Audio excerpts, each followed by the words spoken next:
कुछ प्रेम कहानियां कभी खत्म नहीं होती, वे सिर्फ एक नए जन्म का इंतजार करती हैं। हवेली अब पूरी तरह से बदल चुकी थी। एक अजीब सी शांति थी जो पहले कभी नहीं थी। वह जगह अब अपनी कैद से मुक्त थी। हवेली की दीवारें अब बोझिल नहीं थीं, उनका दबाव खत्म हो चुका था। सानवी हवेली के गलियारों में चलती है और हर कदम पर उसे एक नई राहत का एहसास होता है। अथर्व और रूहानी की आत्माएं अब मुक्त हो चुकी थी। बलराज सिंह की आत्मा को शांति मिल चुकी थी। रूहानी का दुखपूर्ण इतिहास अब समाप्त हो चुका था। अथर्व ने भी हवेली छोड़ दी थी। अब वह उस जगह से दूर जा चुका था। लेकिन अब सानवी अकेली रह गई थी। उसने अब तक जो कुछ भी अनुभव किया था वह सब उसे महसूस हो रहा था। क्या अब सब खत्म हो चुका था या फिर कुछ और था जो उसे जानना था? वह हवेली के मुख्य कक्ष में खड़ी थी और अपने प्रतिबिंब को देख रही थी। लेकिन अब उसने खुद को सानवी नहीं बल्कि रूहानी के रूप में देखा। उसे महसूस हो रहा था कि जो कुछ भी हुआ था वह महज एक इत्तेफाक नहीं था।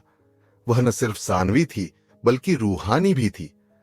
अगर मैं दोबारा जन्म ले सकती हूं तो अथर्व कहीं न कहीं जरूर होगा। यह विचार उसके मन में गूंज रहा था। क्या वह कहीं न कहीं किसी नए रूप में वापस आया था? क्या वह अब भी हवेली में था? अगली सुबह सानवी ने फैसला किया कि वह हवेली छोड़ देगी। श्राप टूट चुका था और अब उसका यहां रुकना जरूरी नहीं था। वह अपने सामान के साथ गांव के बस स्टैंड पहुंची। लेकिन जैसे ही वह बस में चढ़ने के लिए कदम बढ़ा रही थी, एक अजनबी उसके पास आया। माफ कीजिए, क्या आप बता सकती हैं कि हवेली जाने का रास्ता किधर है? सानवी ने चौंक कर उसकी तरफ देखा। वह अजनबी था, लंबा, गहरे भूरे रंग की आंखें और एक अजीब सा एहसास। उसके दिल की धड़कन तेज हो गई। क्या यह... उस अजनबी ने हल्की मुस्कान दी। मेरा नाम आरव है, मैं इस गांव में नया हूं। सानवी की आंखें छलक पड़ी। अथर्व? आरव ने थोड़ा चौंकते हुए कहा, मुझे ऐसा लग रहा है कि हम पहले भी कहीं मिल चुके हैं। सानवी ने अपनी आंखें बंद कर ली और धीमे से कहा, तुम वापस आ गए। आरव की आंखों में उलझन थी, लेकिन साथ ही साथ कुछ ऐसा था जो सानवी को उसे पहचानने का एहसास दिला रहा था।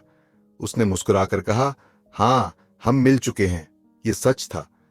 अथर्व का पुनर्जन्म हो चुका था और वह अब आरव के रूप में सानवी के सामने था।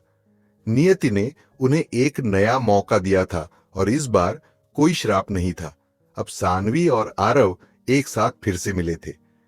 यह एक नई शुरुआत थी, बिना किसी श्राप के, बिना किसी बंधन के। एक नया प्यार, एक नई कहानी।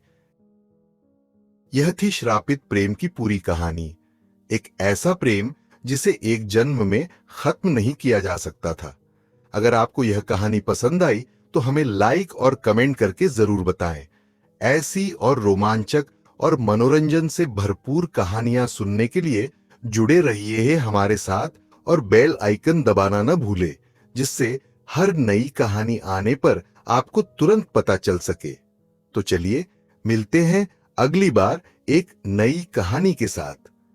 हमारे साथ जुड़े रहने के लिए आप सभी का बहुत बहुत शुक्रिया।